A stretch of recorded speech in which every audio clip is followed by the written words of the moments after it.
and welcome back to another episode of Tales from the Cartridge, the video game storytelling podcast. I am one of your co-hosts, Eric Penrod. And I am your other co-host, Ryan Bauer. Oh, Ryan, it got really hot and then it got really cold. It's freezing. It's cold. It's freezing and cold and wet outside. But overall, it's a great happy Memorial Day, everyone, actually, for those of us in the U.S. that celebrate it. Or out in the world, too. But Ryan, how are you? And what have you been playing? I'm doing good. Like I said, like you said, it is Memorial Day, so this is the third day in a row of not working, which is just wonderful. I'm feeling like really recharged and like a full human, which has been really great. And we were just talking. I just went on a bit of a hike with my partner in the rain, and it was still really nice. And so I'm doing well. As far as what I've been playing, little bits and bobs, quite a bit of Destiny, as I've been again trying to get back into it and catch up on all the things that I've missed, and just kind of trying to get my power level up so I can do some of the cool end game. They've added a lot of end game PvE solo stuff, for people who don't play with other people, that can't raid. So I've been trying to get my power level up for that, and that's been kind of fun, and doing some builds. My partner bought Biomutant because she thought it looked really cool, so she's been playing a ton of that, and I've been playing it, dipping in a little bit here and there when I've been interested. But she's really enjoying that, and it's fun enough. I think still it isn't an incredible game, but it's scratching that kind of loot and shoot itch, which is fun, and you get to be animals. I think that's all I've played. Destiny and Biomutant. The PS5 came, so Astro's Playhouse, dipped a little bit into Astro's Playhouse, which was really fun. The haptics are really cool, but that's the only kind of thing I've jumped in to really super PS5 things, and a little bit of Outriders before our friend Dave went to DC. So actually, I guess I played quite a bit of stuff here and there since we last recorded last week. So, but how are you? What have you been playing? I'm good. I'm doing really good. Like you said, it's a 3-day weekend, much needed. I feel I feel rejuvenated, but also still tired. I'm just not ready to. Sometimes I wonder, why do we live these lives where we must slave away? And but yeah, whatever. As I've probably been playing, though, I finally beat Returnal. Finally, did it. Finally, I did it. Yeah, finally. I was missing a piece. I just could not find it anywhere. It was driving me insane. I just kept beating the game over and over, which is great, but it wasn't leading me anywhere so I finally had to look it up, and I was like, oh my god. Literally, I never would have found it if I hadn't looked it up. So I thought it would be more this piece that I needed would be more kind of just open to me, and I was kind of a random drop. But no, I probably passed it a good 5 times, beating the game over and over again. But I finally beat it. Great game, great story. It's a story where we mentioned this a few times in our podcast. Since we started that, we like the stories a lot that don't hold your hands. You have to really piece the puzzle together yourself. And Returnal is that tenfold. It really is a fantastic game. I would love to go into the psychology of it. But that would spoil so much. So, do you plan on playing Returnal, Ryan? Yeah, someday. With games being $70, it just is such a, which really it's $10 more, and it's not that big of a deal, but it just feels like such a big difference. It feels bad. That I have to be mindful of my experience. But yeah, I'd love to. It looks really cool. I haven't seen a ton on it, but it looks really cool. I put 30 hours into it. Wow. So I feel like I kind of got my money's worth certainly. In a way. Though I was definitely frustrated by the end. I just wanted to, because I just needed to know what happened. I got the thing I needed. I beat the game. Yes! And then I realized I still needed another thing. So I had to go through it again. And I was just so I was just mad dashing it through all, which is not the best thing to do, because you need to build yourself up a little bit. I was mad dashing it. And then I would die and get even more frustrated. So I had to force myself to slow down. It was awful. But awful. It was a great game though. I don't mean it was awful, but you know what I mean? It was very frustrating until I finally beat it. So, great game. Fantastic. I really liked it a lot. I would love to do a deep dive in it in Tales one day. If you ever do play it, then I would totally do that story. That would be fantastic. But besides that, though, I've just been playing Animal Crossing. My partner and I have destroyed our island. We have massacred what it once was. All the second and third levels are gone. All we have are the remaining stairs, and our house is on the third floor too, third level. So we can't get rid of that yet. But we're just destroying everything, and trying to kick out any residents I don't want, which there are a few. So I'm just handing out garbage on the daily. You get a tin can, you get a boot, like whatever it is to show you that you need to walk out of this island. We don't want you here anymore. I don't want to hear anymore. Yeah. Don't want to hear anymore. I'm holding off on axing them, literally with an axe. Yeah. I think there's a way to do it, but yeah, I don't want to take that route. But yeah, anyway, but besides that, we're so close, my partner and I are so close to being Pokemon Snap that we haven't had time to finish it. We're on the final island, or final place you can snap the Pokemon. So it's exciting for sure. Definitely frustrating. I mean, so that what they do in the game is like each place you can level up, and then each level changes the course a little bit in terms of like the Pokemon you see. But man, getting that last level like mastered is forever. And you're just doing the same things over and over again, which in the original game was fantastic. In this game, it's just, for some reason, it's just, maybe because I'm older now, wiser, things don't impress me as much. That's bothering me, but overall, fantastic game. Really good. Okay, enough of my ramble. But storygoers, we hope that you enjoyed our latest episode of Baldur's Gate Siege of Dragonspear. Thanks again to our guest, Jesse. He did amazing. Yeah. So good with the voices. So good. The interactions between Callius and who was the troll character, or the gnome character? Oh, the gnome, yeah. I don't remember that name. Yeah, I forget his name off the top of my head. Glim or Glenn. Something like that. Yeah, Glenn or something like that. Glint, maybe. Yeah. Both were played by Jesse, but both sound radically different. And it just blows my mind that the same person did those voices. So Jesse is just, again, amazing. And he'll hopefully, fingers crossed, it sounds like he wants to come back again. Yeah. So happily bringing him back. But yeah, we hope you enjoyed that latest episode.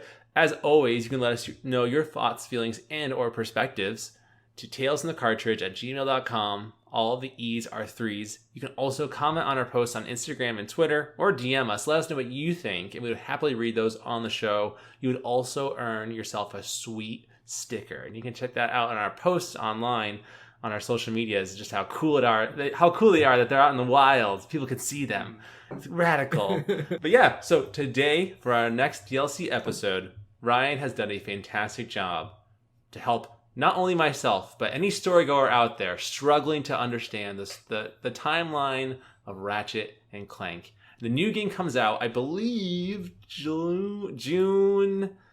My calendar's slow to come up. June 11th. But for those of us, myself included, that don't know the history of Ratchet and Clank, but are just super excited for Rift Apart because, wow, it looks amazing. And Ryan can play it now.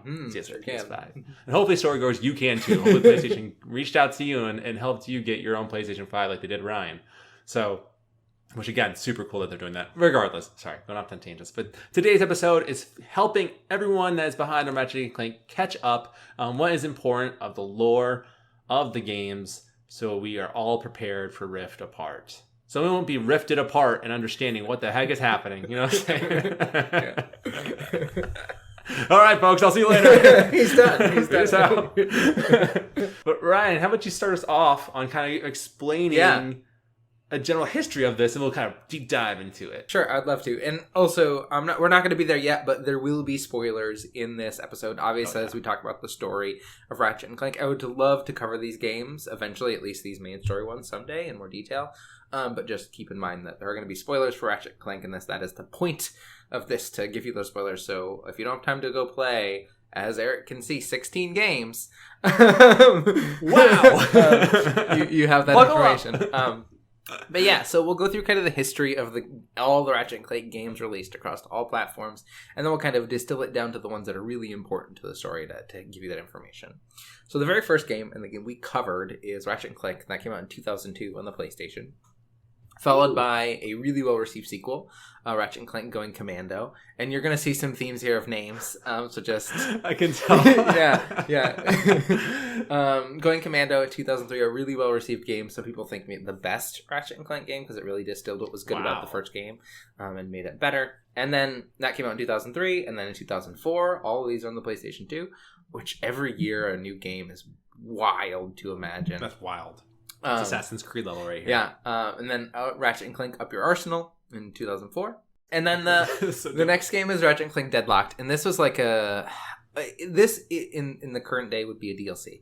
It's kind of like this arena-based game where you just fight waves of creatures. You get cool gear, but it kind of takes place out of the story, which when we talk to the games that matter to the story, Deadlocked won't be included. It's a really good game. It's really fun, but it just does not really add a ton to the story other than like you get to see some characters. After Going Commando was Ratchet and Clank Going Mobile, which was a mobile game. It was like a 2D side-scroller game on like really old phones. So that was the next game to come out. That came out before Deadlocked, actually. And then after that, you have Size Matters and Secret Agent Clank, which were both PSP games.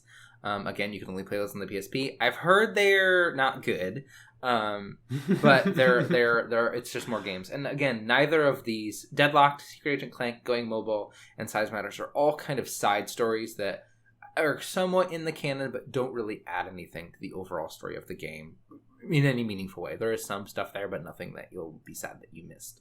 And then the next kind of mainline Ratchet and Clank game is now we're in what is called, and you'll see this if you research Ratchet and Clank, the Future series. These are games, they're called Ratchet and Clank Future. I don't know why they did this really bad naming convention with calling them Future, and maybe they didn't. Maybe that's just like a after thing. But they're called the Future series. The reason being is, up to this point, all the Ratchet and Clank games are kind of their own standalone experiences, where you had Ratchet and Clank in them, but they were solving problems. Once you get to Tools of Destruction, now we get this big overarching story that this is where Rift Apart is going to pick up on, the Future series. So if you only want kind of what you need to know for Rift Apart, the Future series is all you need. Tools of Destruction, Quest for Booty, A Crack in Time, and Into the Nexus. Those are the 4 really important ones for Rift Apart. And those came out respectively in 2007, 2008, 2009, and 2013, all on the PlayStation 3.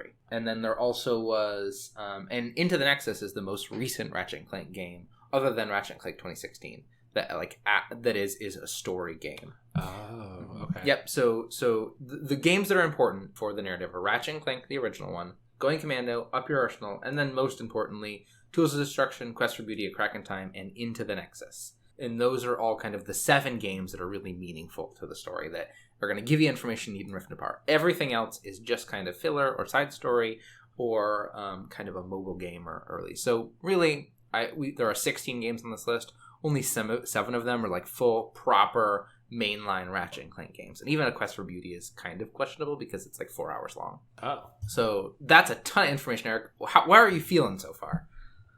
Overwhelmed. Yeah. So if I'm understanding it correctly, and correct me if I'm wrong here, so Ratchet and Clank obviously is the very first game. Yeah.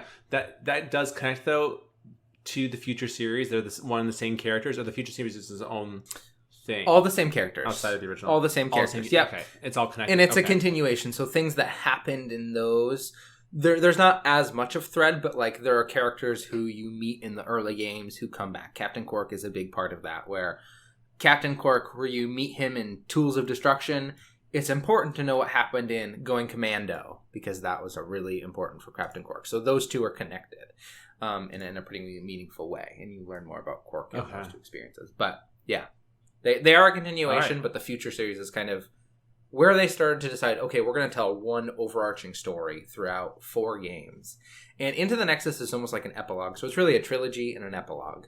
Because Into the Nexus, everything has been kind of wrapped up, and you're just kind of going on this like side experience that's really questioning what your choices were in those first 3 games, which is really interesting. But yeah, we'll get into that. Wow. Okay. So all right, interesting. I find it really interesting too that they're like the names obviously are supposed to be funny, and then they kind of dropped it towards the later games, which I found really funny. Because I think it is like, I mean, I think back then. Yeah, like 2002, 2003, 2004. That's definitely the humor of the time, I feel like Up Your Arsenal and what was the other one? Going Commando and Tools, or Quest for Booty. Like, definitely. Like, which is so funny now because I look at Rift Apart and it doesn't feel like that kind of game at all. Yeah. Like you know, it's silly, it's cartoonish, but it doesn't make stupid, like, not stupid, but like, you know, like, I don't know what kind of humor I'm trying to say here, but you know, it's just like silly humor. Yeah. You know? Or puns, I guess. Yeah. But it's, yeah, so. Mm-hmm. And you can certainly see, even in the tone of the games, the tone of the first 3 games are really kind of lighthearted. They're kind of silly. There's some serious moments. But again, they're not telling this big overarching story. They're kind of silly and wacky. And there is a story in there. But once you get to the Future series, like Tools of Destruction, they're more serious. Quest for Beauty, like I said, is kind of a DLC, so it has that kind of silly wackiness, but it's kind of like this lighthearted side story that kind of bridges the gaps between two games, if that makes sense. Mm-hmm. Yeah, no, that makes total sense. Yeah, so it's like a Star Wars trilogy. Yeah, for Ratchet and Clank. Yeah, Star Wars trilogy with Tools of Destruction, A Crack in Time, and then I guess Into the Nexus you could use, and then Quest for Beauty is kind of like Rogue One type thing. It kind of bridges the gaps between those stories. You're still playing Ratchet throughout that experience, but Clank is in Quest for Beauty, but you're not together, which we'll get to that why you're not together for that game. But okay, yeah. All right. So then by the time of Into the Nexus, that wraps up the story. That wraps up this trilogy. So that's why Rift Apart is kind of this new thing. Yeah, it's like a new. It's like, so I would imagine if this is successful, and with the amount of marketing they're putting into it, I think they're really banking on it being successful. You're gonna see a new trilogy of Ratchet and Clank games, would be my guess, or more Ratchet and Clank games, because these 3 games kind of tell a whole complete story. There is some unfinished questions, but they still kind of have this nice satisfying end in some way. We'll talk about why when we get there. But yeah, so that's kind of all of the Ratchet and Clank games, all 16. I think I got them all, 16 Ratchet and Clank games, but there are really only 7 that are important and meaningful to the story. Wow. All right. So by knowing these 7, we will have caught up to Rift Apart. Yep. Which game does Ratchet not become kind of a jerk? He starts to become going nice. Once you get into going commando and up your arsenal, he's still kind of like... He's kind of a jerk, but him and Clank are really close at that point. Going commando is really all about Clank and Ratchet, again, working together because at the start of Going Commando, and we'll talk about this, Ratchet and Clank go their separate ways.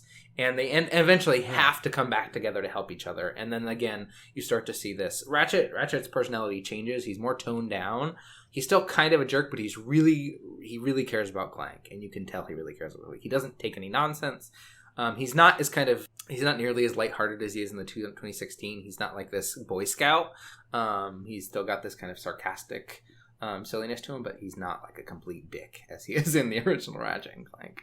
And actually, it makes a good point, Ryan, that you mentioned that the 12th game of the series, Ratchet and Clank 2016, that was based on the movie, has absolutely nothing to do with this timeline, right? It's its own thing that never was expanded upon, probably because the movie didn't do too well, and which is, I think that in itself is very interesting, because now we're getting all these video game movies, Mortal Kombat, Uncharted, I'm blanking on the other ones, but The Last of Us TV show.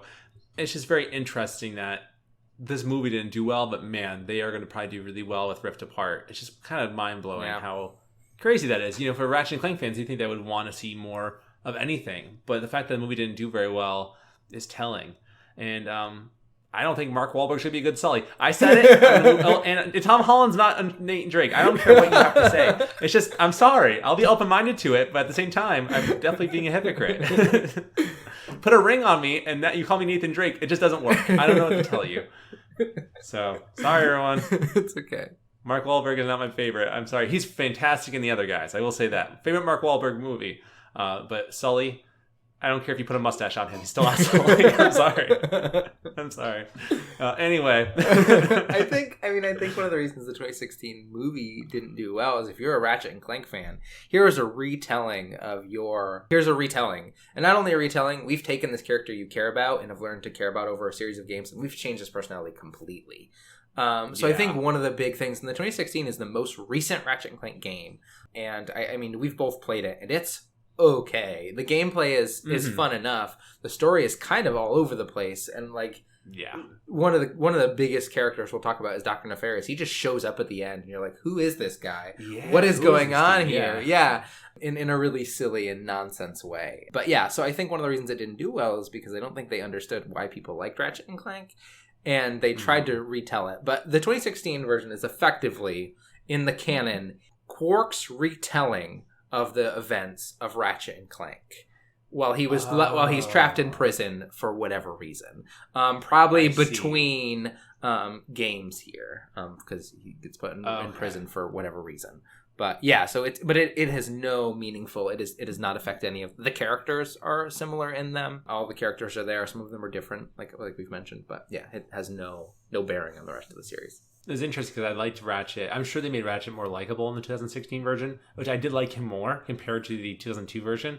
I thought Ratchet in 2002 was just kind of a huge jerk. I didn't really like him very much, but the 2016 I liked because he's very charismatic and charming and wanted to be a hero.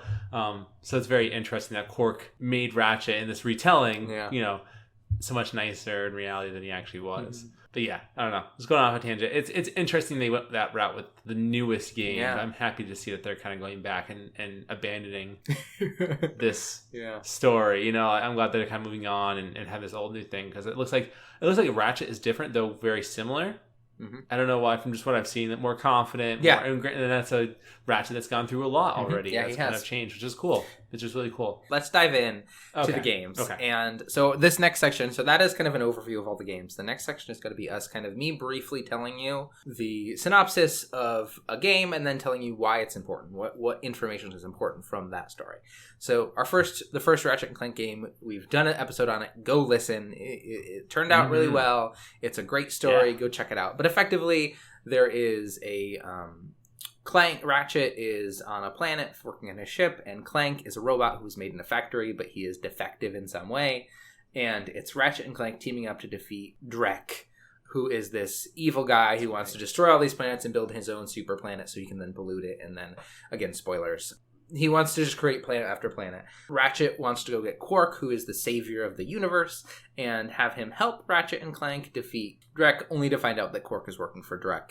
And, all of that happens, and Quark is kind of defeated and dishonored and brushed aside, and then Ratchet and Clank save the day. What's important about this is it is the kind of the start of these two characters. We have Ratchet and Clank, they become friends, they meet for the first time, we meet Captain Quark, and we learn that Captain Quark, although is this kind of big, boisterous personality who, has the whole universe tricked to believing, or not even tricked, the whole universe believes that he is a hero, he is ultimately... only really cares about himself and is kind of faking. And that's kind of really the big important piece. So that's the original game. We'll jump onto the next one, and then Eric, we can talk a little bit more about Going Commando, unless you want to talk about the original. But no, I just would say go listen to the original if you haven't listened to it yet, because we did do a great job on it. But yeah, I think it's a great way to start the series because it kind of sets the tone for everything. But yeah. And then we have Going Commando. So at this point, Ratchet and Clank are like celebrities. They've saved the universe, and they have this, they were given a beautiful apartment, and they, are seen as saviors and loved by all. Abercrombie Fitzwidget is a CEO of Megacorp, which is in a different galaxy other than the galaxy they exist in, because there's multiple galaxies. And he knows how famous Ratchet and Clank are, and he wants their help.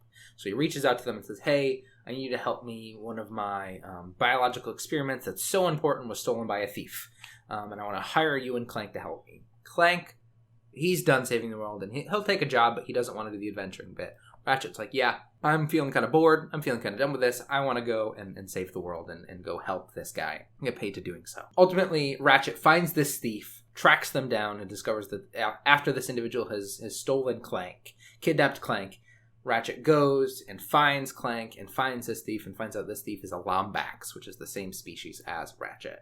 And this Lombax tells Ratchet that this bioweapon, or this biological thing, is a weapon that can be used to destroy the galaxy. Ratchet is sure that Fizzwidget just doesn't understand, and so they go to try and tell Fizzwidget what's going on. They then discover Fizzwidget takes off, unzips his outfit, and underneath is Captain Quark, who has taken over Megacorp, and he is going to use this bioweapon to cause mayhem all over the universe so that he can then save the universe and reclaim his title as a hero. Wow. Unfortunately, he doesn't understand how dangerous these creatures are and is instantly eaten by one of these characters, causing Ratchet and Clank to have to then fight and save the day. Angela Cross, who is the Lombax, helps them, and eventually they save Quark's life, and they subdue what is called the Proto-Pet by using all this kind of crazy, MacGuffins that they go around the world to stop. And effectively, they save the universe. Quark is, again, further pushed down in the universe, and he ends up becoming a tester for Megacorp. The real CEO was trapped in a supply closet, and once he gets out, he's angry at Quark, and effectively Quark becomes a tester of all of their equipment and is put through all kinds of terrible situations because of that. So just keep that in mind. So that's kind of Going Commando. Your Quark is out for revenge, and he wants to become a hero, but Ratchet and Clank again save the day. Why this is important is we learn a little bit more about Quark and what he was willing to do to become famous. He's willing to put the entire galaxy in danger so he can then save it. But again, because he's a bit of a dangus, isn't able to do so. We meet another Lombax, which is important because it's the only other one we've seen. And then Ratchet and Clank again save this galaxy separate from the other galaxy that they've saved. So they've saved 2 separate galaxies, becoming more famous. That is so interesting that Quark is the bad guy in this game, because I think he's just so... Is he?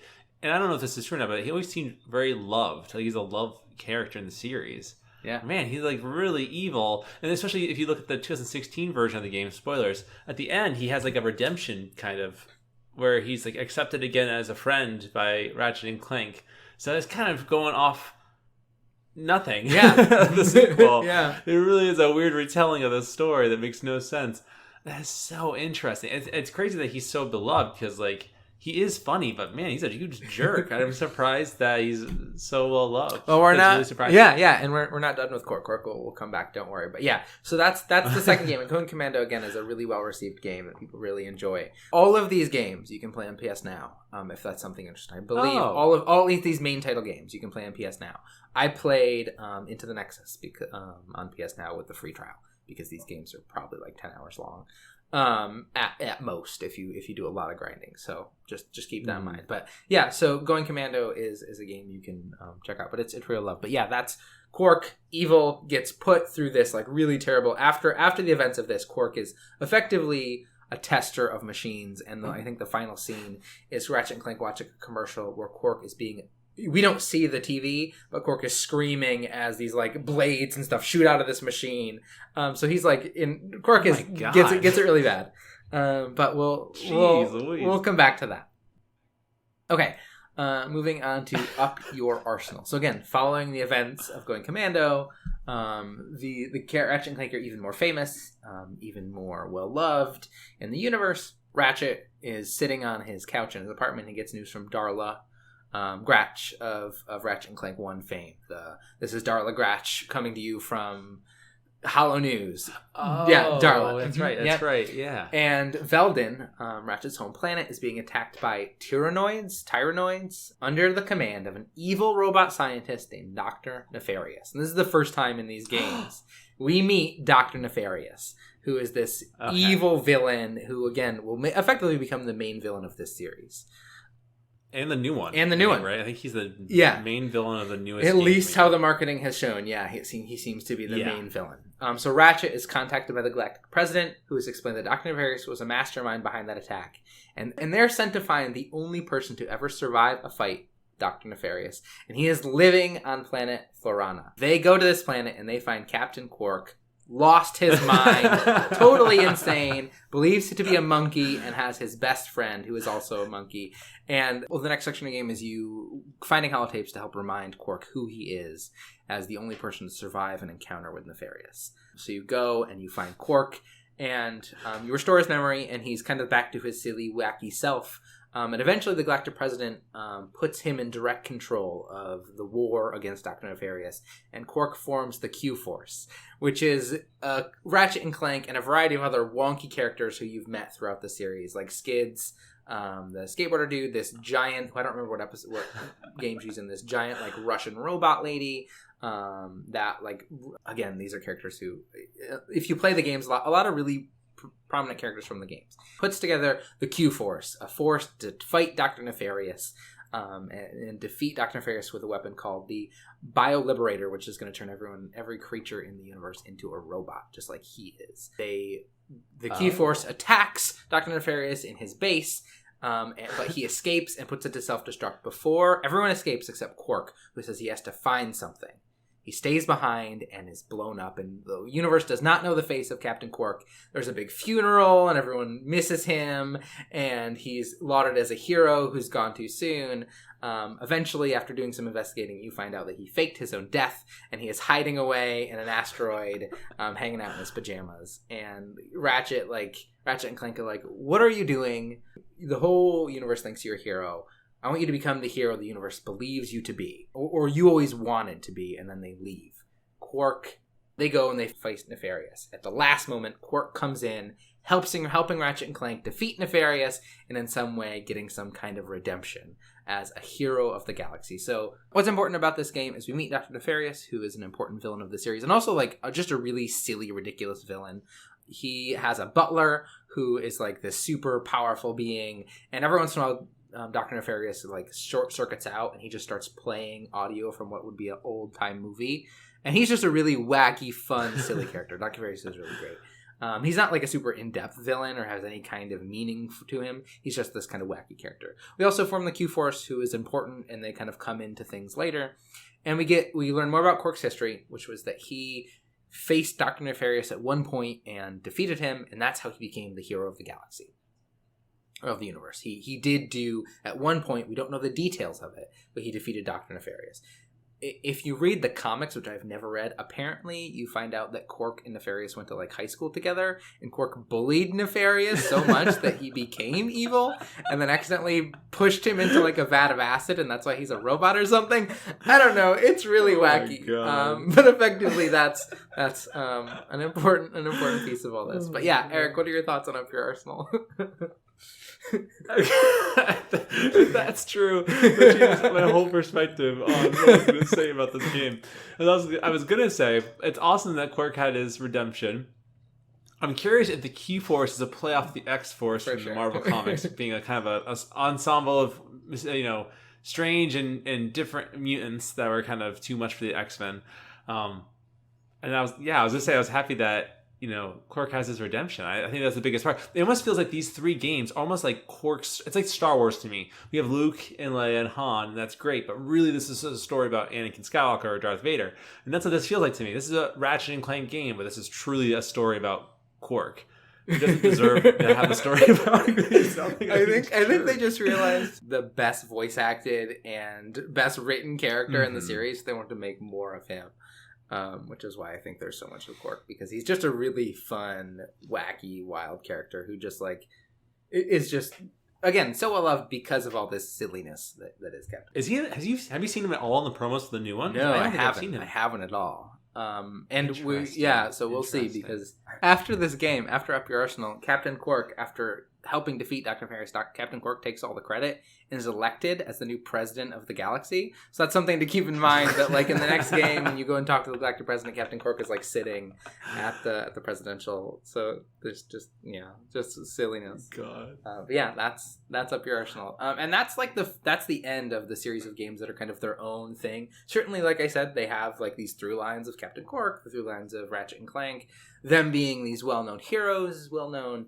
But now we kind of are moving into what is known as the Future Series, which is 3 or 4 games that tell one kind of story to completion, and then an epilogue after that. Interesting. So these first 3 are like the first trilogy, right? And now this next trilogy, and then if Richard Park does good, they'll do probably another trilogy. So this is like technically the beginning of the third trilogy of this new game. That would be my guess, if it does well.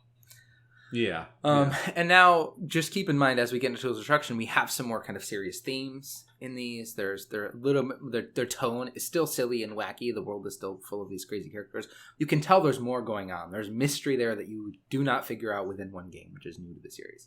We have Tools of Destruction. Ratchet and Clank are on Metropolis, which is kind of like the effectively the Coruscant, like the main planet of this galaxy. And it's attacked by this creature known as Emperor Tachyon, who's this like tiny character in this just massive mech. And he's came to kill Ratchet.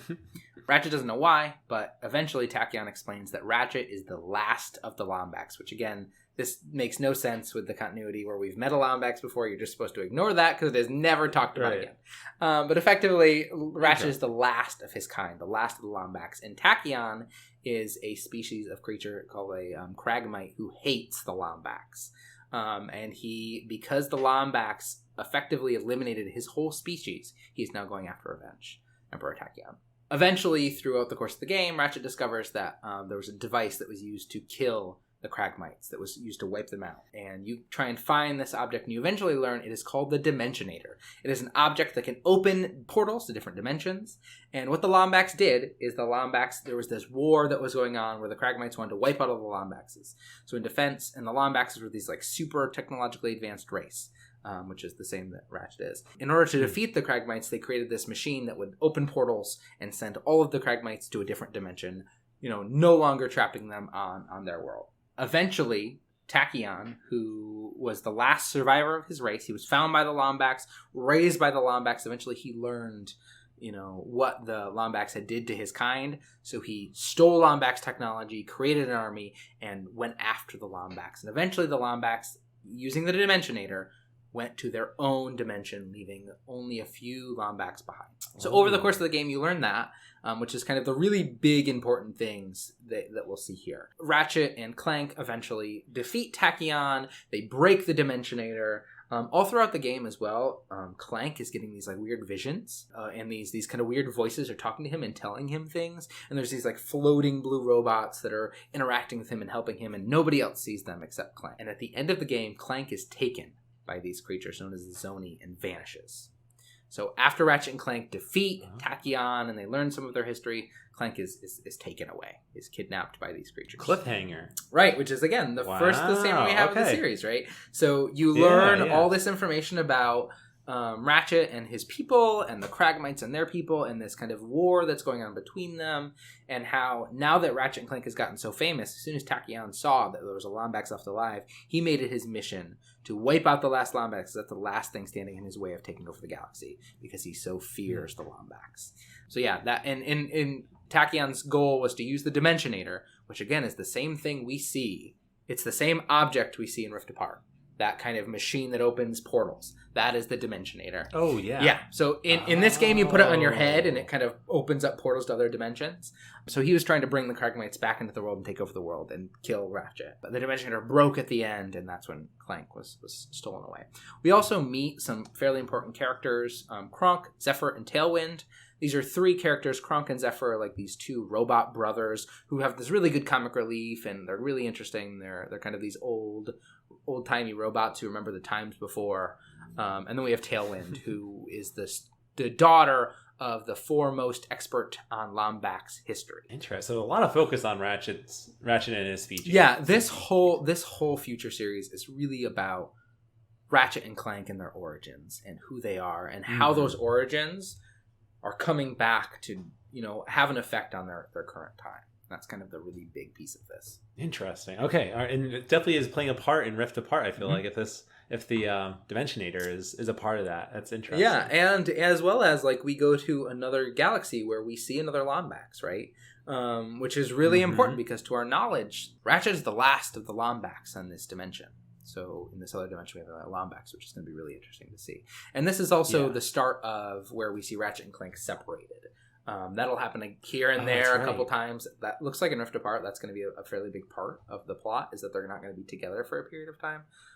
So we'll see what that happens there. But that's Tools of Destruction. All right. So the first game of the second trilogy. Right, of the future series. Exactly. Yeah. The future series, yes. Yeah. And then we have Quest for Booty. And this, again, is like a 4-hour DLC experience. It's effectively Ratchet trying to find Clank. That is the kind of the conceit of this. Tailwind's dad, who was the foremost guy on Lombaxes, vanished years ago. No one knows why. And so this quest is you finding out what happened to Tailwind's father, because he had something that would allow you to communicate across dimensions, which would then allow Ratchet to find wherever Clank is, to find him. So the whole conceit of this game is trying to find Clank. And this takes off immediately after the previous game. You're trying to find Clank. You go on this like pirate themed adventure. So these like space pirates. The aesthetic is really fun. There are some really fun, silly characters. But eventually you find that Clank, because you play as Ratchet and Clank, but separately, Clank is being kept by these Zoni. Apparently he was radiated by this magic that the Zoni give off, this time magic, and he became sick by this time magic. And as one would. So the Zoni have gone and found somebody who can help Clank recover. And who they found was Dr. Nefarious, who he's back. So they find Dr. Nefarious, and they're at a place called the Great Clock, which is a giant clock in the middle of the universe that keeps everything in line. Without it, everything would go all wonky. And eventually you learn that the Zoni were created to help keep time in the universe. And they can also revert time. This giant clock can, and the Zoni can. We learn that Clank, for some reason, this clock is his destiny in some way. The Zoni have been pushing him towards this great clock. But ultimately, Dr. Nefarious has kidnapped Clank and is going to use him for his own evil means. And that's where the game ends. Dr. Nefarious has Clank in his clutches. Ratchet knows where Clank is. And that's the end of the game. So he's not gonna fix Clank. He does, yeah. He fixed Clank, but Clank loses his memory and doesn't know where he is or what's going on, or doesn't recognize Dr. Nefarious. He trusts him at first, and then eventually is captured and unable to fulfill his destiny of some way. The reason this game is important, again, it's a short one, is we get a little more character development for Tailwind, Kronk, and Zephyr. You learn to care about them. They help you on this journey. You meet other silly characters. You learn a little bit more about the Zoni and Clank and his origins, and then it's really just kind of to set up the next game. A Crack in Time is probably the best narrative game in the series. Like, it has interesting villains. It has this, like, really cool, like, asking some moral questions in a really interesting way. And it kind of really is we find out exactly what Ratchet and Clank's origins are and why that's important in a really interesting way. Any questions so far, Eric? Anything that feels like total nonsense, or all of it feels like nonsense? Okay. It's a very so far, Clank's kidnapped, sick from time, as one would be, fixed by Dr. Nefarious, though not stolen. Ratchet comes to terms with kind of he's the last Lombax, understands where his people have gone, now is on a quest to get Clank back from Dr. Nefarious, and he's gonna crack time to do it. You got it. So Ratchet, in his journey to find Clank, meets another Lombax, a Lombax called Alistair Azimuth. And the only one. The only other. He's the only one except this one. The only Lombax. So we met two others, but I'm the only one. Alistair Azimuth says that he was left behind by the Lombax because he is the one who trusted Tachyon and gave him access to Lombax technology because he thought Tachyon was going to do good in the world. But after getting this technology, he waged war, so Alistair was banished and not able to go into this dimension with the Lombax. We also learn Alistair shares with Ratchet. Alistair knew Ratchet's dad. They were really good friends growing up. And the reason that Ratchet was left behind is because Ratchet's dad was the guardian tasked with protecting the Dimensionator to make sure nobody else would be able to use it. But he was killed by Tachyon.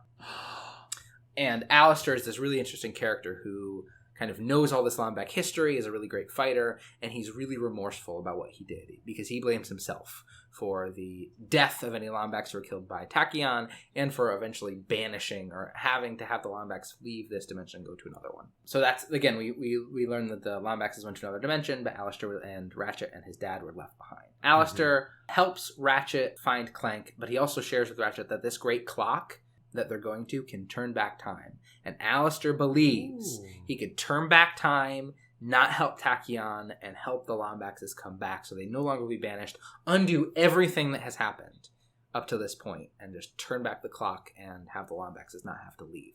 So let's kind of learn that that's Alistair's drive. He's really remorseful. And Ratchet's like, yeah, this sounds great. I wanna help my people. I want to feel like I belong somewhere in this universe. So yeah, I'm all for this. While this is happening, Clank escapes Dr. Nefarious. We learn that Clank wasn't just created in a factory, but the creator of this great clock. The Clank stuff gets really convoluted. The creator of this great clock birthed Clank by like modifying the factory, and Clank is this being created to effectively become the keeper of this great clock after he dies.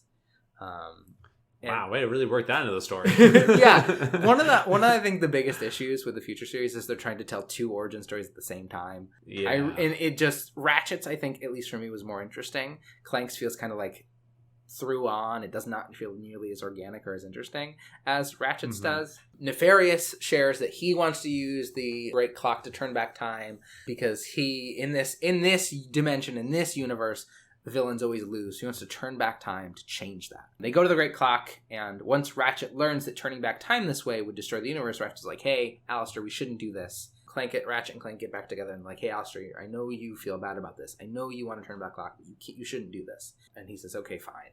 And then Ratchet and Clank defeat Nefarious, and everything is okay, except Alistair, at the Great Clock, kills Ratchet and starts to turn back time. He kills Ratchet? He kills Ratchet, and he goes to turn back time. As this is happening, the whole world is like shifting and changing around him. And Clank, yeah, it gets really intense. And then Clank in his journey of learning about the Great Clock, learns that there is only a small period of time that you can turn back the clock and not break the universe. And he is told by the plumber that it's only 6 minutes. You can only back in time 6 minutes or else you destroy the universe. Clank turns back the clock 6 minutes, jumps in front of the whatever it was that killed Clank, stops Ratchet from dying, and then they go and confront Alistair. Alistair sees everything around him just being destroyed and ripped apart, and he's like, "Oh no, I've made a mistake. I just wanted to undo my wrong. I just wanted to make things right, but it is not worth destroying the universe." And Alistair sacrifices himself to stop the clock. Alistair dies. Everything is kind of stabilized. Ratchet jumps in his ship, says, "Clank, thank you so much. It's your job to be the keeper of this clock. I need to go find my people." And then they decide they're going to go their separate ways. Whoa. Clank turns down the job as keeper of time. Says, "Until Ratchet can help, I can help my friend find his people. I can't take on this job." Clank joins Ratchet, and they fly off into the sunset.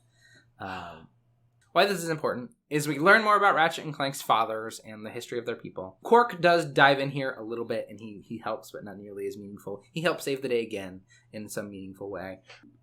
With use of the Q-Force, Ratchet and Clank in the Q-Force, like he helps him infiltrate Nefarious' lab. He puts on this like nurse's outfit that's very weird and strange, and he's very, very weird, and he's like seduces some people. It's very strange. Oh gosh. But we learn that Nefarious wants to create a world where villains win, and he was defeated right here, and he isn't able to do that. Eric, what are your thoughts on a Crack in Time, if that made any sense? Yeah, definitely a deeper story than the original 3, it sounds like. A very deep story. Yeah. It sounds like, I'm glad we're going over this, honestly, because these last 3 games in the Future series so far definitely have a theme that is recurring. It seems like in Rift Apart. Like, finding Ratchet's species again, and this new Lombax that's in Rift Apart. And just how interesting Clank's role is in this person that's supposed to guard this clock. Yeah, and I just love that the Dimensioner also is going to play a significant role in the newest game. Yeah, which makes total sense because like this motivation for Dr. Nefarious to create or to find a universe or a dimension, where villains won is the main kind of crux that's happening in the newest game. So they're bringing that theme back, which is cool. It kind of rewards that player or storygoer listening to this podcast for paying attention to the overall story of Ratchet and Clank. Very cool. I like it. This game, I think, is, like I said, narratively the most interesting. Alistair is this character who, through the entire game, is like helping you and telling you about your father and telling you about the Lombax and telling you how great of people they were and just how remorseful he is. And all he wants to do is undo his mistake. No matter what he does, him killing Ratchet was terrible, but once he turned back time, it didn't matter, right? Because all of his mistakes, when we just did Baldur's Gate, right? All of his mistakes would be undone. The ends justify the means. He knew he would have to do bad things, but ultimately to turn back time. But then he realized the things he had to do wasn't worth it, and he sacrificed himself for that. Now, again, leaving Ratchet alone in this universe, because Alistair was the only one who knew his father, the only one who knew the Lombaxes. So he was like a really interesting character. Dr. Nefarious is kind of like the bait and switch villain where like, oh man, Dr. Nefarious is this bad guy, you go and face him, but then Alistair is the real villain of this game. But really, he just wants to undo the mistake he made and trusting Tachyon. Right, so we're still dealing with the ramifications of the first game, and we're kind of throwing in these new elements. Again, this really big theme of finding family, and found family versus, where you belong in the universe is really important. It's just really interesting that Ratchet fights the person that killed his father before realizing that Tachyon was his father's murderer. That's crazy. A really cool callback in a sense that it's not the main motivation to beat Tachyon. Like that's very cool. And all these themes are kind of turned up to 11 when we get into the Nexus. And this is the most recent game I've played. It's like an epilogue, so it explores some of the things. It doesn't really talk too much about. We don't learn anything else. It just puts everything that happened in a different frame of mind. And this, I think, might be one of my favorite games in the series just because it's the most recent, the gameplay is really fun, and the story is interesting enough. So the start of this game, it's not called the Q-Force, it's called like the Galaxy Defense Force. Same thing, effectively. You are a member of this team with Kronk and Tailwind. You and Kronk and Ratchet and Clank are taking this ship with a prisoner on it, a very dangerous prisoner called Vendra Prague, to a super max prison. She has these like crazy mind powers, so she's like kept in this hyper important prison. And she's like, when you go to greet her, she taunts you. She calls Ratchet a coward because he hasn't found his people. He's refused to find his people, and when he had the chance, effectively he believes Ratchet to be a coward because he isn't doing enough to find his people. And so Vendraprog is in the ship. Her brother attacks Ratchet and Clank's ship and destroys the ship, killing Kronk and Zephyr. This is the first time in these games where like meaningful characters, and Kronk and Zephyr are like really well-loved characters, are like killed. Don't come back. There's no turning back time. They're like dead. And Tailwind is like really upset at this happening because Kronk and Zephyr served her father and now served her. Now they've been killed. So that's kind of right away. This happens in the first half hour of the game. There's this really, it's like turned up to 11. Like all the things you knew. This is darker. This is a darker story than the other games. So they're killed immediately. And then you, Ratchet and Clank, have to escape, and you go to this planet that has been destroyed by effectively these creatures called the Nether, who are these evil purple and black creatures who Vendra is trying to bring back. This planet was where Vendra and her brother were from, and they had tried to bring the Nethers into this planet, and it had destroyed the planet. And you eventually find out that Vendra is trying to build her own Dimensionator to open a portal to bring back these Nethers, who Vendra and her brother are the last of the Nethers on this dimension. So they were tough. So there's more family stuff, right? So and Vendra has this connection to this individual. I don't remember their name, but this individual in the Nether who's telling Vendra, "I've waited long enough. I want to come back to this dimension. Let us back in." And Vendra's like, "I'm trying. I'm doing what I can." And Vendra has all these powers. She's really powerful. And same with her brother. Eventually, Vendra builds his Dimensionator and opens a portal. These Nethers come flying into the galaxy, and they're like these eldritch horrors. And one of them grabs Vendra and throws Vendra into the Nether, and then is free. He was effectively just tricking Vendra. He knew how bad Vendra wanted a family. He manipulated her from when she was a child. And over time, told her, this is what you need to do to have a family. I just want to be with you, Vendra.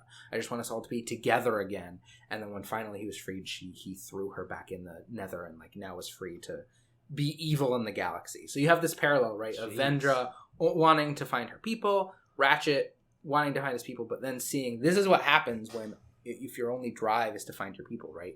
Only bad can come if that's your only goal.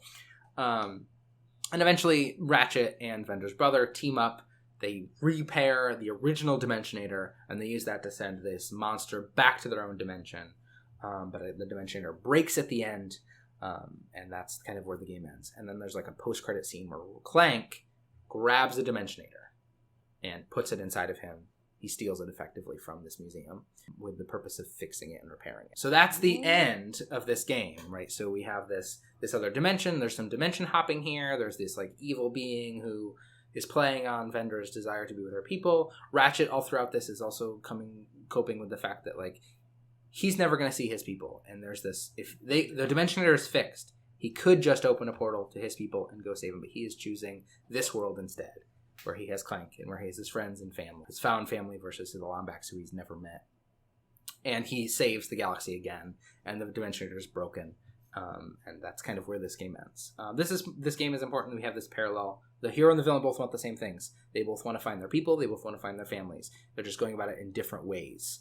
Vendra, again, is willing to do anything to find her family, and Ratchet is not. He wants to find his family, but he understands, these are my people. I have people here. Dimensionator is brought back, and Clank, at the end of the game, steals the Dimensionator. And that's the last Ratchet and Clank we see, is Clank grabbing that Dimensionator. Why does he do that? He wants to fix it for Ratchet, so he can find his people. Oh, okay. Yeah. It seems evil. Why has he not learned any lessons from this story? Yeah. But Attention, Clank. Yeah, so that's Into the Nexus. This is, again, a shorter game than A Crack in Time.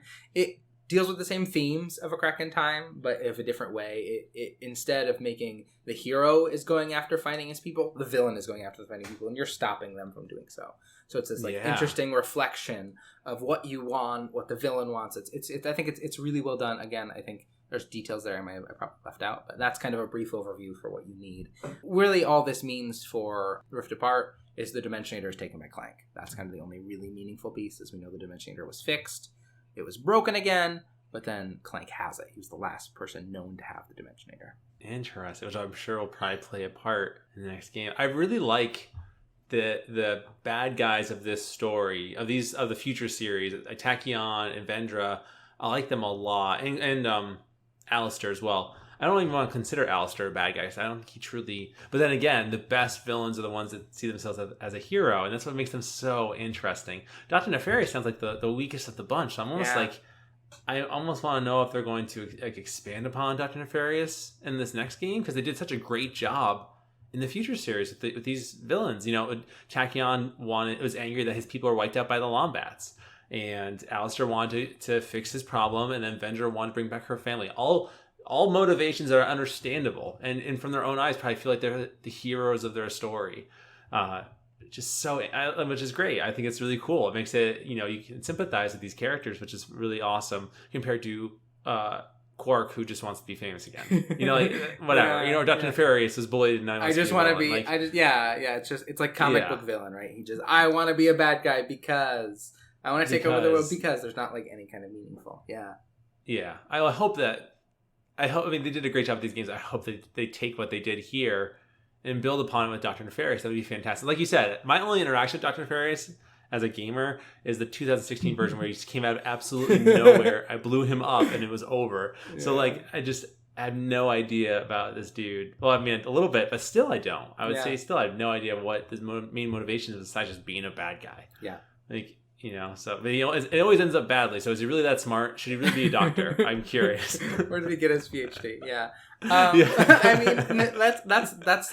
I'm really hoping in Rift Apart, and I don't know. I obviously I don't know. I'm hoping the Dr. Nefarious is kind of like this bait and switch, where we're shown that Dr. Nefarious is the villain of the series because he's so well known and he's like so core to Ratchet and Clank, but it ends up being Dr. Nefarious is just a bumbling idiot like we've always seen. Here's the true villain, some character who has like really good motivations. And I don't know if they'll do that, but I think that would be really interesting if they do. I've heard that this game is a good jumping in point for any kind of player, experienced or not. So I'm very curious if, because the Dimensionator plays a huge part in this game, it looks like, that we'll see Tachyon or Vendra or the Lombax peoples, or have some kind of past callback, and how they'll handle that for players that have no experience with this game or this series of games. It'd be very interesting, I think. It'd be cool. It'd be cool if they brought back all these villains. You get to play against them, and you get to kind of see all these callbacks in the old games. But I have a feeling that's probably not going to happen. Yeah, I think they're going to make it a success. I think if they have any of those things, they'll be small. I think what they want to do is build a new player base, which I think is the smart thing to do. Take these characters who are well loved, so you have a built-in player base, but then let's start something new, which I think is fair, and I think is me too. If they do well, is going to be really good. Again, I'm a little nervous about the Nefarious thing because he's been kind of this go-to villain, as you can see, for all of these things. And Dr. Nefarious is a fun villain. Like, he's kind of wacky and silly, and that's like, I'm evil, but I'm also kind of like Quark. I'm just so ridiculous that you can't really take them seriously, and that's interesting, but I don't think it's as interesting, like you said, as Alistair or Vendra or Tachyon, right, who have these like really meaningful drives. So we'll see how that goes. So Eric, that's kind of my hopefully you could follow synopsis of the Ratchet and Clank games. So the last thing I was thinking, if you're willing, is I wrote kind of a world history series of bullet points, and I was wondering if you could go through and again change these or whatever language you want, but here's kind of the what I've put together of the if you wanted to know the history, here's the 10 bullet points you need to know.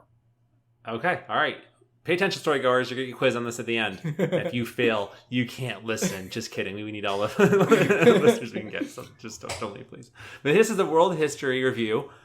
It does feel like a test. It feels like a study guide I gotta memorize. Yeah. But the very first thing in the timeline of Ratchet and Clank we gotta focus on is the planet Fastoon has 2 species at war. Those species are, yes, you guessed it, the Lombax and the Kragmites.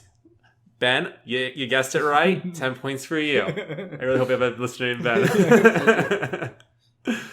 Next, the Lombax use the Dimensionator and send the Kragmites to an alternate dimension in this war they're having, which leads to 2 things. One egg from a Kragmite, which is later to reveal to be Tachyon, survives and is found by Alistair Azimuth. Also, the Lombax hope to raise it as their own. Next bullet point, Tachyon discovers, after being raised by the Lombax, what happened to his people, the Kragmites, and use Lombat technology to wage war on the Lombax. It's like a second war against the Lombax.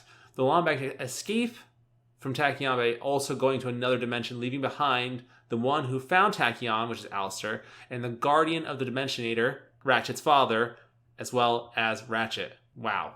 Bullet point. Ratchet is sent away before his father is killed by Tachyon. Rip Ratchet's father. We don't know his name, not important.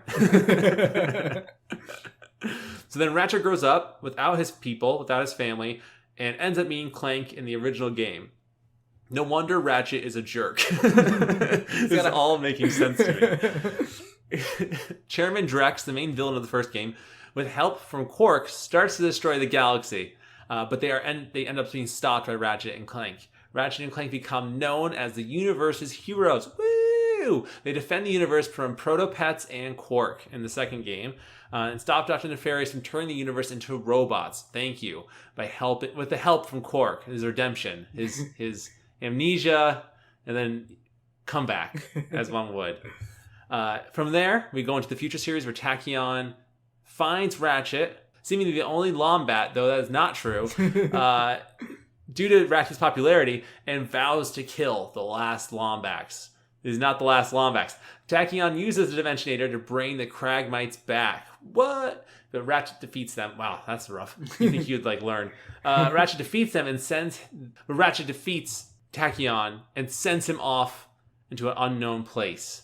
Could be the same place as his people's. One would hope so, honestly. Yeah. I would even hope that Tachyon does. Then it's kind of at least it's led to something good. The decimation of more Kragmites from Ratchet. Whatever, doesn't matter. We're not going to focus on that part.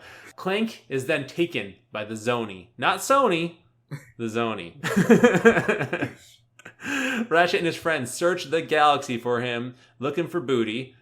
Quest for booty, that's the game. Yeah. And find him at the center of the universe. Way to go. At the big clock. You think someone would discover that at the center of the whole universe is a giant clock. But I don't know. That's cool, though. Ratchet and Clank defeat Nefarious yet again with the help of Azimuth, who is the person that... So Azimuth is the person that discovers Tachyon, but feels guilty for raising him into being the person that kind of pushes the Lombax out and then was left behind for his actions. So, yes, Ratchet and Clank defeat Nefarious with the help of Azimuth, but Azimuth kills Ratchet. What? Rip. To turn back time. After he's warned that it'll destroy the universe, Clank then turns back time because he realizes he can only do it 6 minutes to save Ratchet, bring him back to life, and then stop Azimuth, who sees his mistake and sacrifices himself. That sucks. Way to really learn your lesson in the wrong way. I realize what I've done. I'll stop. Rip Azimuth.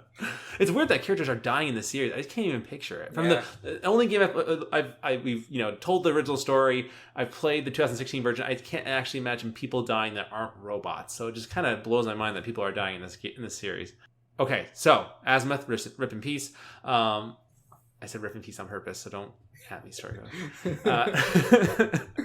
Ratchet and Clank, after saving the universe, return home and join the Galaxy Defense Squad, as one would. They transfer Vendra, who is the baddie, from into the Nexus, but it goes wrong, and she brings the Nethers, her species, into Ratchet and Clank's galaxy. Ratchet and Clank stop Vendra, even though she's kind of really used poorly by her father, rip, and stop the Nether by using a fixed Dimensionator, but it breaks yet again. You can't trust it. At the very, very end, the last thing that happens before rift apart is Clank steals the broken Dimensionator. And you know that crap is about to play out wrong in the next game. Yeah. There it is. Eric. We're caught up. It's like I played all 16 games. I have not even played all 16 hour and 13. I'm so experienced. My head looks bigger. Yeah. I didn't think that was possible. Yeah. No, I love that. I think this is cool. I mean, what a great way to continue this story, but then also use the power of the PlayStation 5 to really give an amazing graphical experience in Ratchet and Clank Rift Apart. I mean, just from the showcase alone that they've shown several times, it's just crazy. You literally see the different dimensions playing out around you as you're entering into new ones. No loading screen, nothing. It just blows my mind. It's so cool that they can do this now. I wonder if they really thought about in the future, I really hope that we get some power that we can have them jumping universes without like ending a level and starting a new one. Like it probably like blew their minds, and they're like, wow, we could really make this amazing. This Rift Apart amazing. I don't know, Ryan. Overall, as the person who wrote this, you are our Tales from the Cartridge Ratchet and Clank expert. How do you feel about the story as a whole of Ratchet and Clank? I think it's pretty good. I think it's not great. It has its ups and downs. I certainly think the Future series is the strongest narratively. It's the most interesting narratively, and even then, there's some bips and bobs there. But I think it's good enough for it to be engaging and interesting. It makes me really excited for Rift Apart. I mean, you've played a more recent Insomniac game than I have, so you have a really clear picture of what Insomniac can do. So I'm excited with how excited and how much praise you've given Insomniac, how well they did with Spider-Man and Miles Morales, with this original IP that they created that used to be a real mainstay of the PlayStation. If you look at our timeline, if you look at when these games came out, 4 of them came out for the PlayStation 2. 4 of them came out for the PlayStation 3. No, 5 of them came out for the PlayStation 3. A bunch of them came out for the PSP, and then 2016 came out for the PS4. There's been a Ratchet and Clank game on every Sony system since the 2 PlayStation 2. So I'm really excited to see what they do with this on the PlayStation 5, and hopefully this starts a series of more Ratchet and Clank games, because it's a really, like, the gameplay is really satisfying, at least I find, like, upgrading things and shooting things and just having really wacky guns. And if they land the story, I think, how they've done the Future series using what they've learned about storytelling, I'm really excited. I think it'll be really interesting to see. But Eric, what are your thoughts? You went into this only having the 2016 story in your brain and the original Ratchet and Clank, those two parallel but different experiences. What are your thoughts now on going into Rift Apart? I'm actually happy I played the 2016 game first and not the other newer ones, because I think that's a really solid foundation to have in a sense. I won't lie to you, it is not an amazing game. No, it isn't. It is not fun and cute and kind of just like fun to do. Yeah, if you don't have any other games to play and you're kind of just jonesing for a fun story, I would say Ratchet and Clank, the 2016 version, is a fun time. Like, if you can play for free, I would highly recommend it. If you can play for free, I think that's it. Yeah. Maybe not. I don't know. But I agree. Unless you're not worried about it. But like, but I think from there, just to see the graphical standpoint, the gameplay was fun. I like the weapons in that one. It was a lot of fun to invest my points to make the guns better. I always enjoyed that part, because you can see the graphical changes in the guns, which I always think is really cool. I think seeing that game and then looking at the previews for Rift Apart is just going to blow my mind. I think it's going to be an amazing experience. I'm very hopeful it's going to be good. I'm probably overhyping it now, but I just, compared to the 2016 version, I think this is going to be like crazy good. Comparatively, I agree. Comparatively, yeah. And you make a good point, Ryan. Like with Insomniac and how well they did Spider-Man and Miles Morales, 2 games I really loved. I think they nailed them. Like, they really did such a great job. And it's crazy because, like, look at Insomniac games. They have, their most recent games are Spider-Man, of course, 2019, and then Miles Morales 2020, and then now we have Ratchet and Clank. But look at that. Look how different those 2 games are. Like, insanely different. But kudos to Insomniac Games for doing that, for going through with that. They can just stick to Spider-Man and be totally okay, but they keep wanting to make Ratchet and Clank. Look at Naughty Dog, Uncharted and The Last of Us. Amazing games, fantastic series, very similar, like extremely similar in terms of the graphical look of it, the gameplay of it, like super similar. But Ratchet and Clank and Spider-Man, super, like not even close to being comparable to gameplay wise. But Insomniac Games can do it, and that's just like. My main point is that kudos to them, like, for taking that risk, for taking that chance, for being that good. I think they don't get enough credit. They already get a lot of credit, but I mean, they don't get enough, I don't think. So Insomniac Games, if you want to hire us as voice actors, Gabe just has not gotten off the chair yet. We're kind of getting impatient here. If there's any portal guns in Ratchet and Clank, we'll be the voices. Whatever, doesn't matter. Actually, Eric, that reminded me of like this weird kind of connection, because Insomniac Games made Tony Hawk, didn't they? Or didn't they make Tony Hawk? No, Neversoft. That was Neversoft. Okay, I was gonna say Neversoft.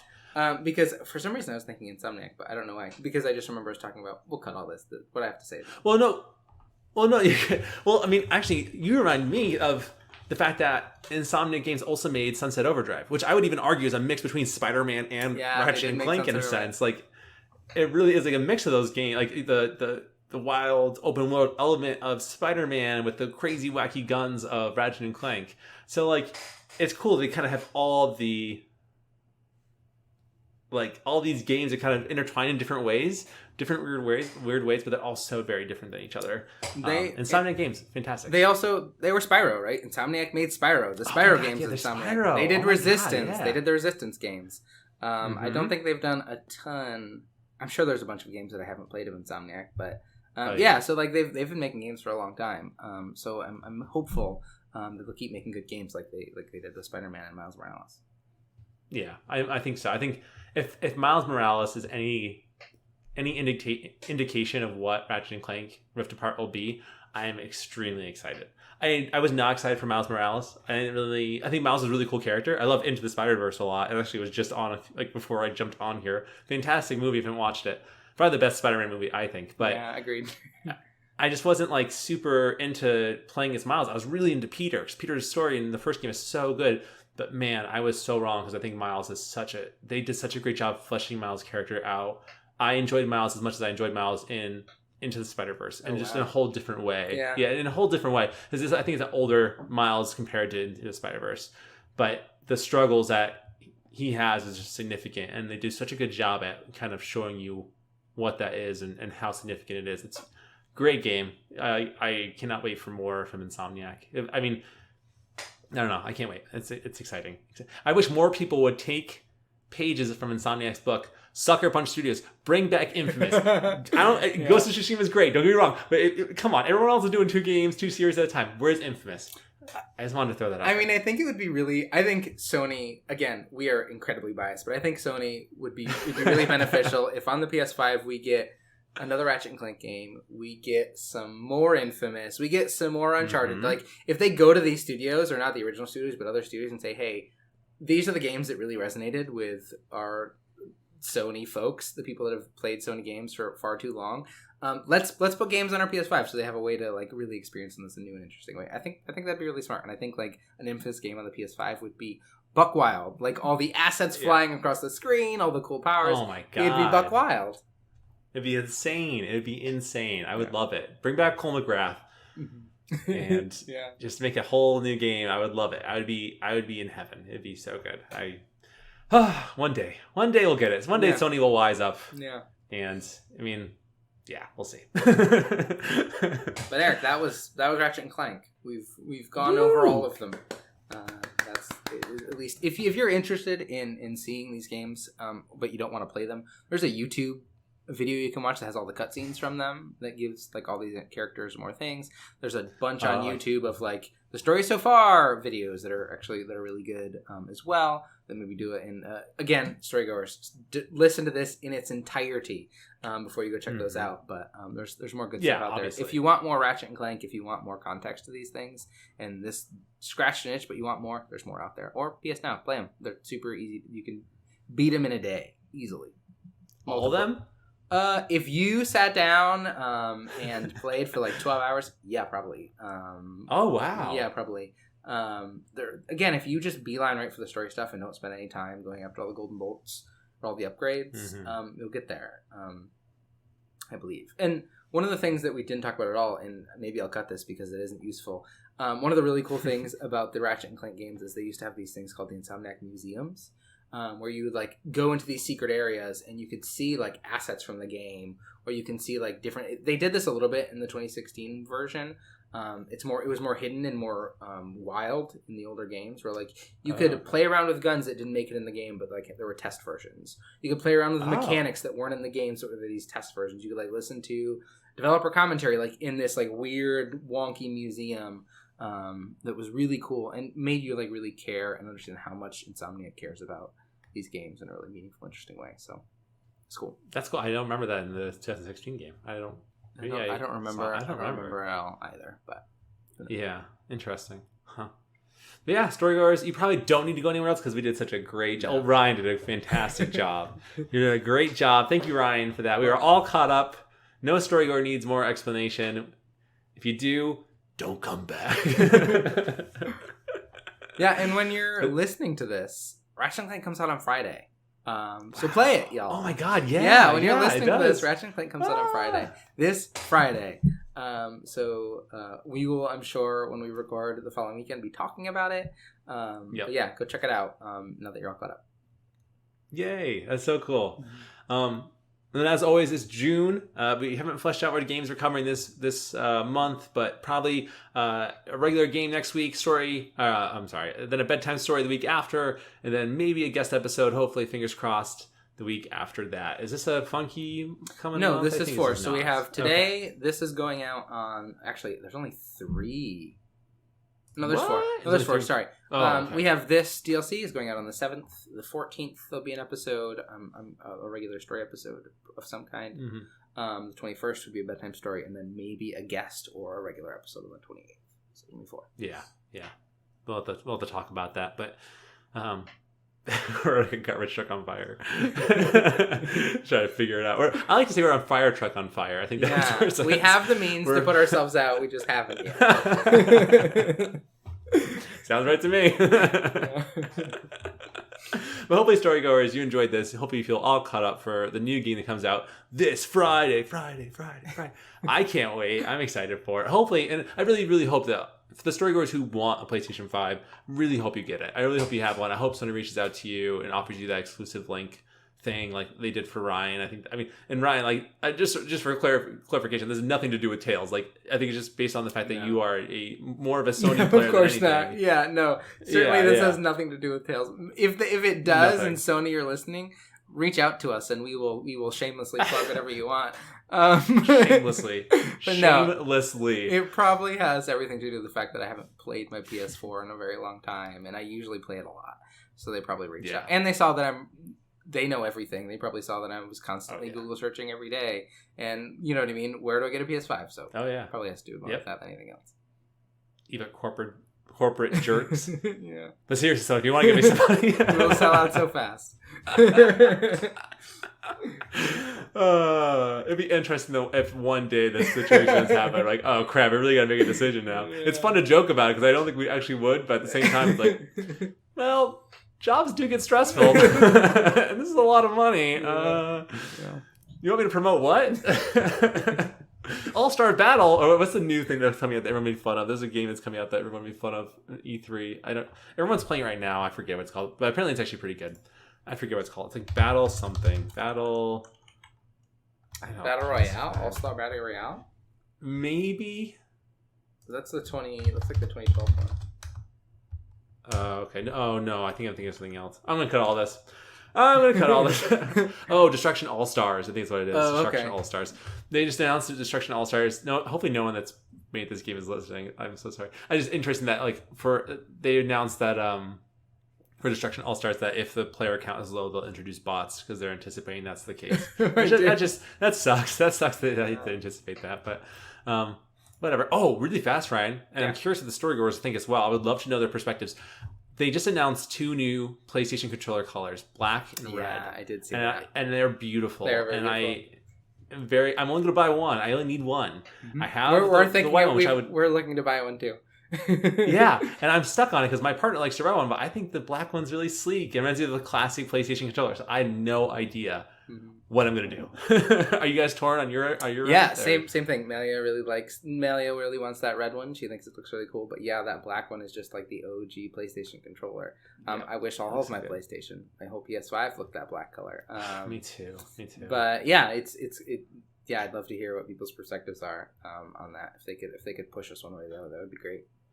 Yes, please share us your perspectives. We'll give you a sticker that you can put on your PlayStation controller that it probably won't fit. It might be a little awkward, but we'll do it. We'll give you one. Put it on your PlayStation. Yeah, put it on your PlayStation. Oh my god, I wanted to put that on my PlayStation now. It does. It would look great. The white would really pop. Mm-hmm. Wow. Okay. All right. We're on to something now. I actually might try to do that. I think easily removable as well. So really give us those thoughts, feelings, and perspectives. As always, storygoers, you can email us at talesfromthecartridge@gmail.com. All of the E's are 3s. You can also find us on Twitter and Instagram. DM us or comment on our stuff. Let us know what you think. And you'll happily show us on the show, and you'll earn yourself a sticker for a controller and or PlayStation and or pole at Starbucks. Or Waterball. Or anywhere you want to put a sticker. Put it on your body if you want to. Cover the world. It's 2021. Tattoo it on you. Don't do that one. Let's wait a little while for that happens. Yeah. But yeah, we hope you're happy, healthy, everyone's doing well. Anyway, sorry guys, we're on a tangent. But as we often are. Yes, often too. Fire truck's on fire. But this should be our next logo. Just the Cartridge, just a fire truck on fire. Yeah. The water spraying everywhere but on the fire. The wrong direction, just like that'd be. The fire's in the front, water spraying out the back. I actually would. That would be really good. I'd like a Tales from the I would love that. Fire truck on fire. But Storygoers, again, hope you're doing good, and we will see you in the next episode.